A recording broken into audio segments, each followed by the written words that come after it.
చూడండి, ఈ సృష్టిలో జీవుల కన్నా ఎక్కువగా ప్రేమగా జీవనాలు సాగించే మరో ప్రేమ జంట ఉంది. నిజానికి అట్టి జంటయే ఒకరి కోసం ఒకరు చాలా చాలా ఆప్యాయతగా ఎక్కడైనా ఎప్పుడైనా ఎక్కడైనా మనకన్నా ఆప్యాయతగా అనురాగంగా ఉండే ప్రేమ జంట ఏమంటే పంచముడు సృష్టించిన చెప్పుల జత. నిజంగా ఆ జంట ఒకరి కోసం ఒకరు, ఒకరిని విడిచి ఒకరు ఉండలేరు.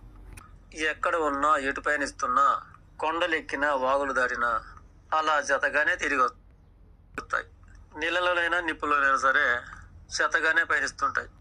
అలా తిరిగి వచ్చిన తర్వాత ఆ జంట ఎక్కడ ఉన్నా, మూలనున్నా, బయటనున్నా ఒకరికొకరు దూరంగా ఉండకుండా ఎంతసేపు అయినా జతగానే ఉంటాయి.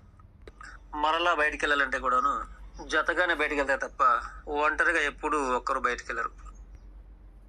నిజానికి మన మానవ జంటలో ఒక్కొక్కసారి ఒకరి నుంచి ఒకరు ఊర్లు తిరిగి వస్తాము, ఎటు పోయేస్తాము. కానీ ఇక విచిత్రంగా ఆ చెప్పుల జంట అనేవి వాటి జీవితాంతం వరకు కూడాను ఒకరిని విడిచి ఒకరు ఒంటరిగా తిరగవు.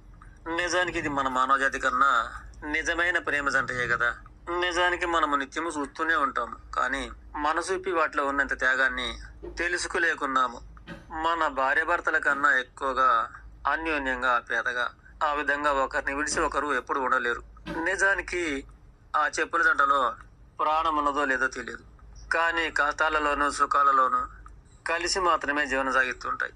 ఇక పొరపాటున అందులో ఏ ఒక్కదానికైనా జబ్బు చేసి అంటే తెగిపోయి పనికి రాకుండా పోతే ఇక మిగిలిన మరొకటి ఎంతో బాధపడుతూ ఇక నాకెందుకు ఈ సృష్టిలో బాధ్యత అంటూ ఇక అది ఎవరి కాళ్ళతో కూడా ఎటు తిరగబోదు.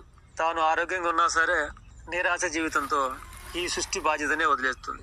నా తోడైపోయినాక నాకెందుకు సృష్టి బాధ్యత అని ఆరోగ్యంగా ఉన్నా సరే ఎవరి కాళ్ళతోనూ తిరగదు. నిజానికి తాను ఆరోగ్యంగా ఉండి కూడా నాకెందుకు జీవితం అన్నట్లు, నా తోడైపోయా కదా అన్నట్లు ఆ విధంగా తాను కూడాను సృష్టిలోనే ఎక్కడో ఒక చోట కలిసిపోతుంది. అంతే తప్ప ఇక తాను ఎవరి కాళ్ళతోనూ ఈ లోకాన్ని తిరగదు. సృష్టి నాకు వద్దనుకుంటుంది. నిజానికి ఇక నాకు బ్రతికే వద్దనుకుంటుంది. నిజానికి నా తోడైపోయినాక నాకు బ్రతుకు కూడా వ్యర్థమే అనుకుంటుంది.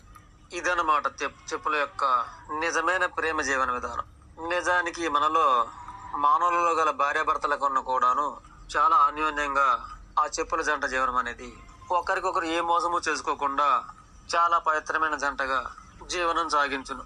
నిజానికి మనకన్నా పవిత్రమైన ప్రేమ జంట అయినే మనం తెలుసుకోవాలి. నిజానికి ప్రాణం అంటే కదిలే జీవులనే కాదు, ఇలా సమత్వంలో కూడా ఉండొచ్చేమో. నిజానికి ఇది పంచముడు కూర్చిన పవిత్రమైన ప్రేమ జంట. అంతయు విశ్వ విచిత్రమయము.